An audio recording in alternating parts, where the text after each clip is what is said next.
মাত্র কয়েক ঘন্টার মধ্যেই পাল্টে গেল জীবন। রাজমিস্ত্রির কষ্টের জীবনে ছড়িয়ে পড়ল খুশির আলো। রাতারাতি কোটিপতি হলেন বাঁকুড়ার খাতড়ার রাধামোহনপুর গ্রামের রাবণ বাউরি।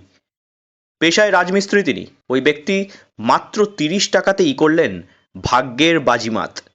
এই খবর পাওয়ার পর বাঁধ ভাঙা উচ্ছ্বাস আর আনন্দের সঙ্গে সঙ্গেই ততক্ষণে কোটিপতি রাজমিস্ত্রির স্নায়ুর চাপ বেড়ে যায়।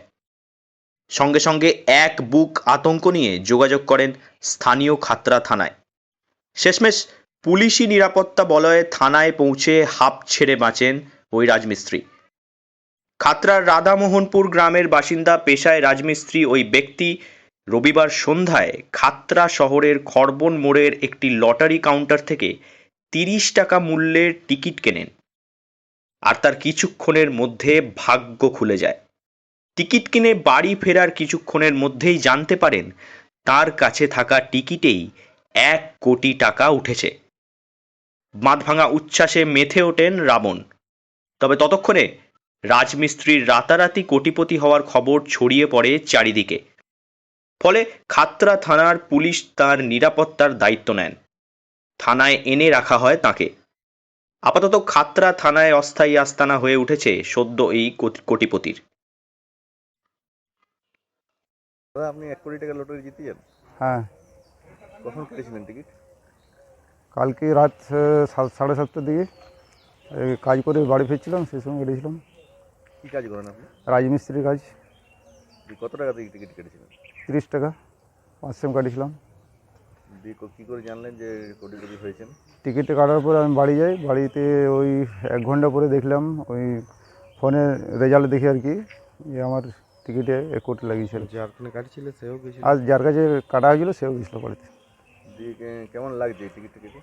টিকিটটা কেটে তো এখন ভালোই লাগছে, ফুর্তি ভাব লাগছে মনের মধ্যে, যে ফুর্তি একটু ইয়ের মতো লাগছে আর কি, আগের তুলনায়। ভয় ছিল মতো আগে। খাতড়া থানায় কী করতে এলেন? প্রোডাকশনের জন্য খাতড়া থানায় আছি। ওই যেটা ভয়ের মধ্যে, মানে বাড়িতে থাকলে সেফটি থাকবো না আর কি, সেই জন্যই থানাতে এসেছি। কোটিপতি রাবণ বাউরি এখনো কাঁচা বাড়িতে বসবাস। বাবা, মা, স্ত্রী, এক ছেলে ও এক মেয়েকে নিয়ে তার সংসার। আগামী দিনে এই বিপুল পরিমাণ টাকা নিয়ে কি করবেন ভেবে উঠতে পারেননি বলে জানান তিনি। তবে সংসারের কিছু উন্নয়নমূলক কাজ সহ ছেলে মেয়ের পড়াশোনার কাজে ওই টাকা খরচ করবেন বলে তিনি জানিয়েছেন। কোটিপতির এক নিকট আত্মীয় কৃষ্ণপদ বাউরি বলেন, খবর পেয়েই রাবণের নিরাপত্তার কথা ভেবে পাশে দাঁড়াই। বর্তমানে আমরা খাতড়া থানার পুলিশের নিরাপত্তা বলয়ে রয়েছি। খুবই ভালো লাগছে। প্রথমে ওনার ভয় ছিল, আমরাও ভাবলাম যে না, যাওয়া যাক, ওকে একটু প্রোডাকশন দিতে, যাতে না ওর ভয়টা কাটে। তার জন্যই আমরা থানার দিকে এলাম। কে হয় আপনার? আমার সাড়ে ভয় হয়। আপনি খবর পেয়ে এসেছেন? হ্যাঁ, খবর পেয়ে কাল রাত্রিতে এসেছি। মোটামুটি 10:30টার মধ্যে আমি থানা আসি প্রথমে।